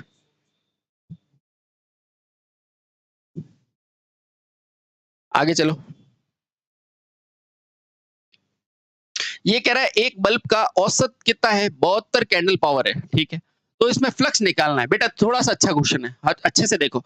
जो कैंडल पावर होता है ना, वो क्या होता है? आपको पता है, वो होता है ल्यूमन प्रति स्टेरेडियन। क्या होता है? स्टेरेडियन। अब ये स्टेरेडियन क्या होता है सर? स्टेरेडियन बेटा होता है ठोस कोण, ठोस कोण, है ना। अब देखो ये क्या होता है? ल्यूमन प्रति स्टेरेडियन, ठीक है। अब स्टेरेडियन का मान 4 पाई लिख दो डायरेक्ट। अब अपने को कैंडल पावर कितना दिया हुआ? आप बोलोगे 42। 42 बराबर क्या हो जाएगा? आप बोलोगे ल्यूमेन प्रति 4 पाई। अब अपने को ल्यूमेन चाहिए, तो मैं यहां से लिख सकता हूं कि ल्यूमेन बराबर क्या हो जाएगा? आप बोलोगे 42 इंटू 4 पाई, ठीक है बेटा। आप फटाफट से सॉल्व करो। देखो 42 चौके 40 चौके 160 और 2 चौके 8 यानी कि 168। आगे क्या है? पाई, और पाई कितना होता है? 3.14। अब डायरेक्ट देखो बेटा, ये 17 मान लो, इसको पूरे को 17, और 17 तिया क्या होता है? तो आप बोलोगे 51 के आसपास आंसर आएगा, 500 के आसपास आंसर आएगा। देखो बेटा ये की है बेटा इसी स्पीड में आपको हल करना है क्वेश्चन, वरना एग्जाम में नहीं हुआ है, क्योंकि एग्जाम के अंदर आपको सिर्फ और सिर्फ कितने मिलते हैं, आधा मिनट मिलता है। आगे चलो। ये कह रहा है एक लैंप का प्रतिरोध की गणना करो, यदि उसमें वोल्टता 10 है, ठीक है, और 200 मिली एम्पियर की धारा है, ओम के नियम को लगा दो, तो V बराबर क्या होता है बेटा, आई आर। अपने को क्या चाहिए, आर, तो आर बराबर क्या हो जाएगा, अब बोलोगे V बटे में आई, ठीक है। तो आर बराबर बेटा V कितना है, आप बोलोगे 10, और आई कितना है 200। बेटा इसको मत भूलना, ये मिली है, मिली कितनी होती है, 10 की घात माइनस 3, ऊपर चला जाएगा।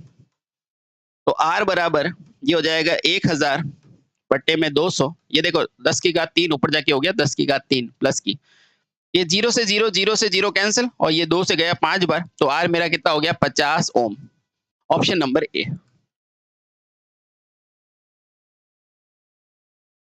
ये कह रहा है श्रेणी प्रकाश व्यवस्था के लिए 240 वोल्ट की आवृत्ति पर 6 वोल्ट का बल्ब है, तो बताओ कितने बल्ब लगेंगे।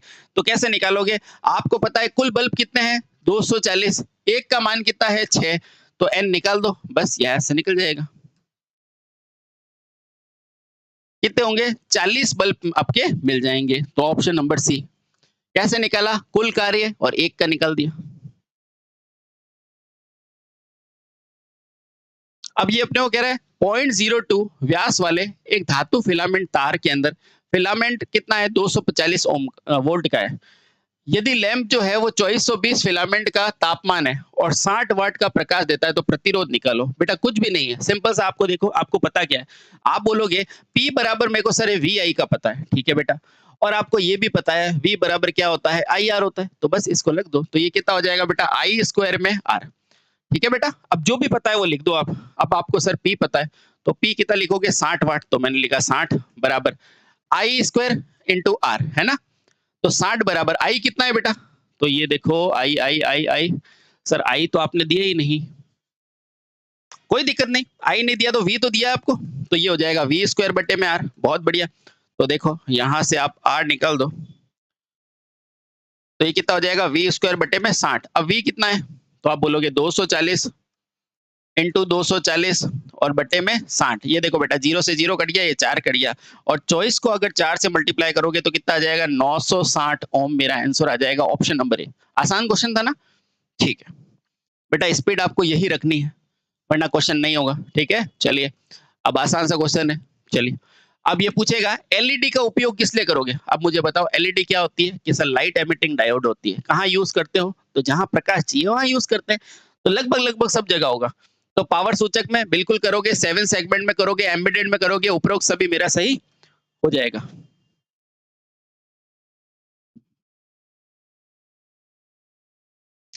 अब ये कह रहा है प्रकाश वोल्टीय सेल कैसा होता है, मुझे बताओ प्रकाश वोल्टीय सेल क्या होता है। सर ये अर्धचालक का बनता है, किससे बनता है, अर्धचालक का बनता है।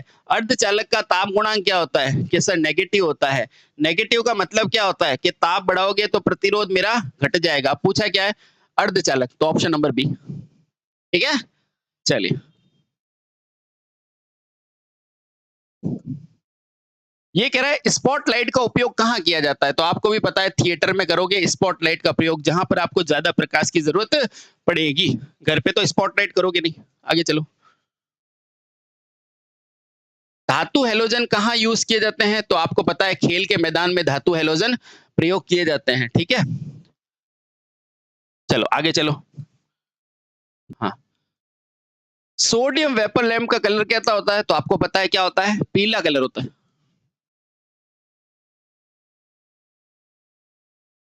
ये कह रहा है एक हाई प्रेशर लैंप के अंदर कैसा कलर होता है, तो आप क्या बोलोगे, high pressure mercury discharge lamp होता है, जिसमें गैसों का क्या होता है, डिस्चार्ज होता है। खत्म। ये कह रहा है लाइटनिंग डिजाइन गणना के लिए आवश्यक क्या नहीं है। बेटा ये आराम से पढ़ना है, ऐसे क्वेश्चन अपने को फंसाते हैं। आगे देखो, उस क्षेत्र में कार्य करने के लिए कर्मियों की संख्या और व्यक्तियों की भार का अनुपात। बेटा आपको क्या मतलब कि आपके कितने लोग काम कर रहे हैं, क्या कर रहे हैं, तो इस पे लाइट का कोई लेना देना नहीं है, तो ये होगा, यही गलत है बेटा। कृत्रिम प्रकाश के लिए आवश्यक अध्ययन, बिल्कुल, कि आपको कितना प्रकाश चाहिए, फाइन काम है तो ज्यादा प्रकाश चाहिए, लॉबी में घूमना है तो कम प्रकाश चाहिए। प्रकाश क्षेत्र जहां प्रकाश प्रदान करना है बिल्कुल जरूरत है, और मैन्युफैक्चरिंग का डेटा शीट ये भी जरूरत है, लेकिन इसकी कोई जरूरत नहीं है।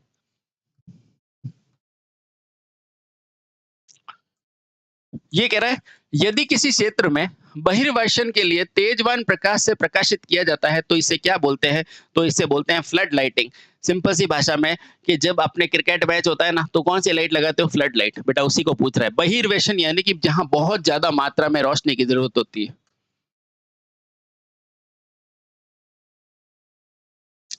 उस विद्युत लैंप को क्या कहा जाता है जिसे गैस या वाष्प में दो इलेक्ट्रोड के बीच में डिस्चार्ज किया जाता है? उसे ही तो बोलोगे बेटा डिस्चार्ज लैंप। क्या बोलोगे?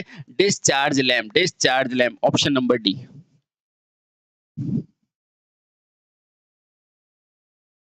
ये कह रहा है निम्न वोल्टेज लैंप का अनुप्रयोग किसका सही होता है? खाद्य में, घरेलू में, औद्योगिक या ऑटोमोबाइल? ऑटोमोबाइल में निम्न वोल्टेज के, जैसे अपन गाड़ी चलाते हैं तो उसके आगे लैंप नहीं लगा होता है, वो निम्न वोल्टेज ही होता है। ठीक है, चलिए बहुत, इसलिए उसमें डायनामोमीटर से ही चल जाता है। आगे चलो। ये कह रहा है हाई प्रेशर मरकरी लैंप के अंदर क्या प्रभाव होता है? तो उसमें भी हाई प्रेशर मरकरी वेपर में जो वेपर्स होता है उनका डिस्चार्ज ही तो होता है, तो ऑप्शन नंबर बी।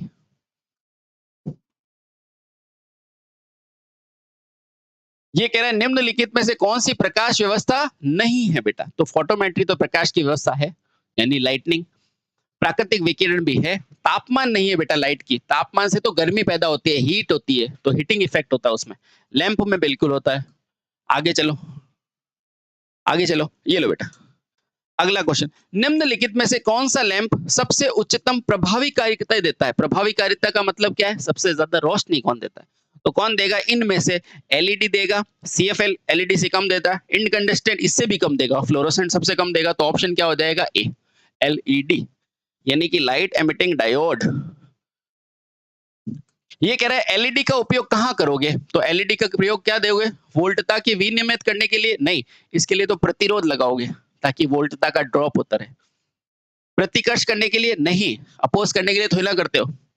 एसी को डीसी में बदलने के लिए तो बेटा रेक्टिफायर का प्रयोग होता है, इसका नहीं होता। तो क्या हो जाएगा? दृश्यमान प्रकाश देने के लिए, यानी कि लाइट देने के लिए, तो ऑप्शन नंबर डी।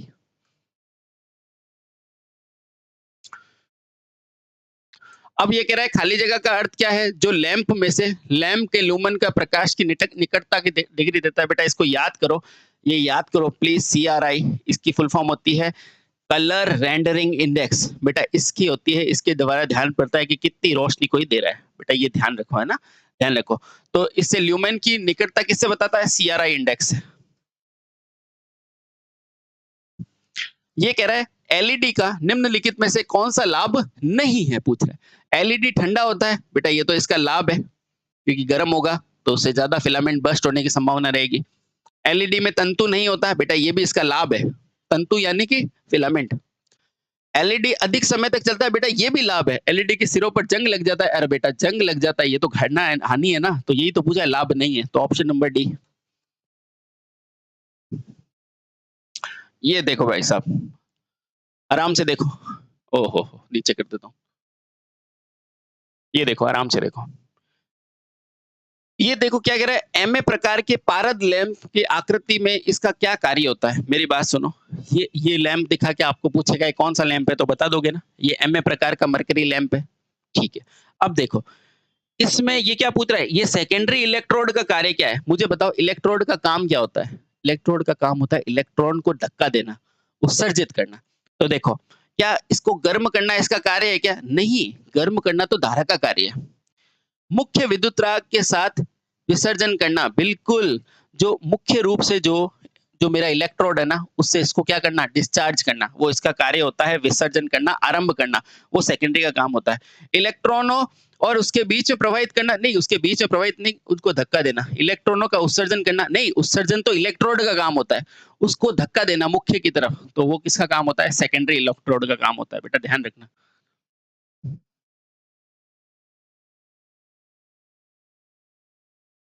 निम्न में से कौन सा लैंप आंतरिक प्रकाश व्यवस्था के लिए मुख्यतः उपयोग नहीं किया जाता है? अब बेटा आंतरिक प्रकाश क्या होता है? भाई जैसा अपन घरों में रहते हैं वो क्या है? बाहरी। आंतरिक यानी कि जहां बहुत फाइन मात्रा में काम करने की जरूरत होती है, तो बेटा वहां ताप दीप यूज करते हो क्या? नहीं। मेटल करोगे क्या? नहीं। पारा, हाँ बेटा इसका देखो, इस जो निम्न पारा हाइड्रोजन लैंप है ना, इसका उस व्यवस्था में यूज नहीं करोगे, ठीक है, यही इसने पूछा है। फ्लोरोसेंट का तो यूज करोगे, इसका भी करोगे, इसका भी करोगे, तो सही उत्तर कौन सा हो जाएगा? ऑप्शन नंबर सी, कि अपन निम्न पारा जो लैंप है ना, उसका प्रयोग किस में करेंगे? आंतरिक प्रकाश व्यवस्था में लो प्रेशर हाइड्रोजन लैंप का प्रयोग नहीं करेंगे, ठीक है। चलिए,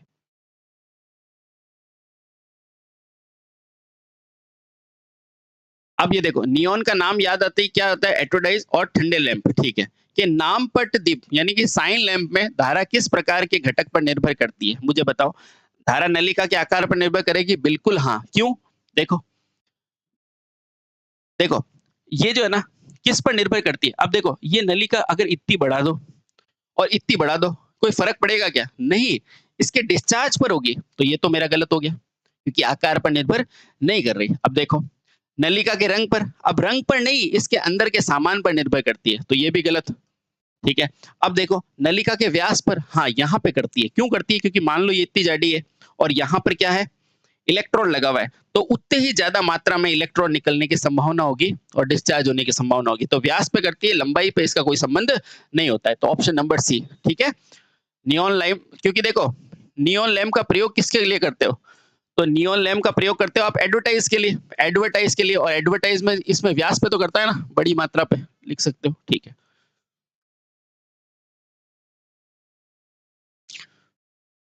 ये कह रहा है एमबी प्रकार के पारद वाष्प लैंप के अंदर उच्चतम ताप कितना होता है? तो ये याद कर लो बेटा, 5 से 10 एटमॉस्फेयर होता है, ये याद करना पड़ेगा, डेटा है 5 से 10 एटमॉस्फेयर। आगे चलो, अब ये कह रहा है सतह पर चमक या ल्यूमेंस या प्रदीप्ति की इकाई क्या होती है? तो वो लक्स होती है, इसको ही बोलते हैं ल्यूमन प्रति मीटर स्क्वायर, ठीक है। चलिए, ल्यूमेन की इकाई क्या होती है? ल्यूमेंस। आगे चलो, ल्यूमिनस इंटेंसिटी या प्रकाश की तीव्रता की इकाई क्या होती है? तो आपको भी पता है क्या होती है तीव्रता की? कैंडेला। क्या होती है? कैंडेला। और ये क्या है? ये मूल मात्रक भी है बेटा, मूल मात्रक। क्या बोला है? ल्यूमिनस इंटेंसिटी, इसकी इकाई क्या होती है? कैंडेला, ठीक है।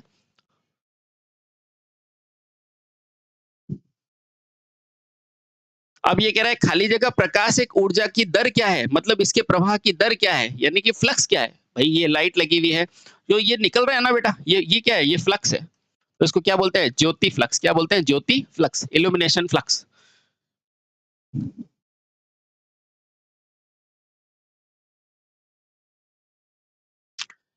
खाली जगह के स्रोत से उत्सर्जित दृश्य की कुल मात्रा क्या होती है? तो वो ल्यूमन होती है, ठीक है।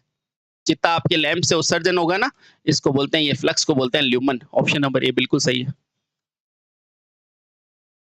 ये कह रहा है फ्लोरोसेंट नलिका में चौक का कार्य क्या होता है? आपको भी पता है चौक का कार्य क्या होता है? आरंभिक वोल्टा प्रदान करना, गैस का डिस्चार्ज करना। तो देखो, आर्क को स्थिर करना और उसे ये करना। अब धारा को कम करना, धारा को कम नहीं, धारा को एक उच्चतम मान पर ले जाना, ठीक है। शुरुआती स्टार्टिंग करना नहीं, और फ्लिकर नहीं, तो क्या हो जाएगा? आर्क को शुरू करना, यानी कि वोल्टता प्रदान करना। तो ऑप्शन नंबर सी बिल्कुल सही। ये देखो, फिर से आया, बेलास्ट का प्रयोग कहाँ होता है? बेलास्ट क्या होता है बेटा? इस तरह से एक चौक होता है, चौक का दूसरा नाम क्या होता है? बेलास्ट होता है। इसका प्रयोग कहाँ करते हो? तो आपको भी पता है, फ्लोरोसेंट लैंप में। कहाँ देखेंगे? घर की ट्यूबलाइट में, ठीक है। चलो,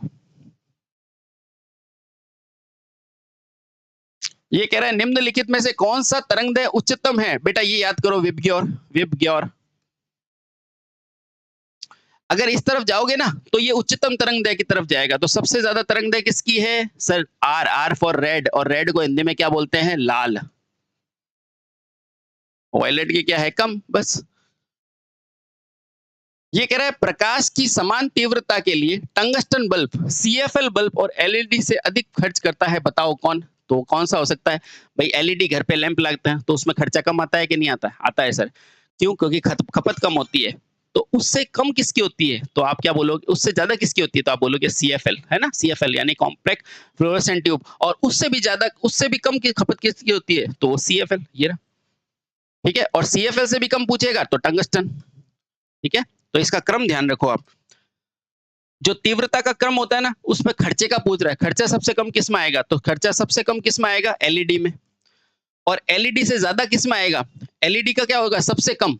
तो एलईडी से थोड़ा सा ज्यादा किस में आएगा, तो आप बोलोगे सीएफएल में। और सबसे ज्यादा खर्चा किस में आएगा, आप बोलोगे टंगस्टन में। और इसने पूछा क्या है, सबसे अधिक खर्चा, तो आप क्या लगाओगे, टंगस्टन। बेटा ये नियम ध्यान रखना कि एलईडी से ज्यादा खर्चा किस में आएगा, सीएफएल में, और सीएफएल से ज्यादा किस में आएगा, टंगस्टन में। तो ऑप्शन नंबर बी, क्योंकि अधिक ही पूछा है इसने। अब ये कह रहा है कौन सा लैंप अधिक वोल्टेज पर स्थिरता को सहन नहीं कर सकता है, तो आपको पता है फ्लोरोसेंट। क्यों, क्योंकि वो इकाई पावर फैक्टर पे काम करेगा। अगर उससे ज्यादा टेम्परेचर दे दोगे तो वो क्या हो सकता है, ब्रस्ट हो सकता है, यानी कि टूट सकता है। ठीक है, आगे चलो। ये कह रहा है प्रदीप्त नलिका में डीसी आपूर्ति पर काम लिया जा सकता है, यानी कि प्रदीप्त नलिका यानी कि फ्लोरोसेंट को लिया जा सकता है। चाप को स्थिर करने के लिए निम्न शक्ति गुणांक पे क्या प्रयोग करते हैं, मुझे बताओ। अगर इसको क्या करना है, चाप को स्थिर करना है, तो क्या करोगे। अब ये मेरी एक चौक है, इसके पावर फैक्टर को मुझे इकाई करना है, तो इकाई पावर फैक्टर आप किससे कर सकते हो, तो आपके पास एक ही है, वो क्या है, प्रतिरोध। क्या है, प्रतिरोध। आपको प्रतिरोध लगा के, क्योंकि चौक तो ये खुद ही है। आगे चलो, तो ऑप्शन नंबर बी मेरे लिए क्या हो जाएगा, सही हो जाएगा। चलिए ठीक है दोस्तों, यहां से हम करते हैं अगले लेक्चर में।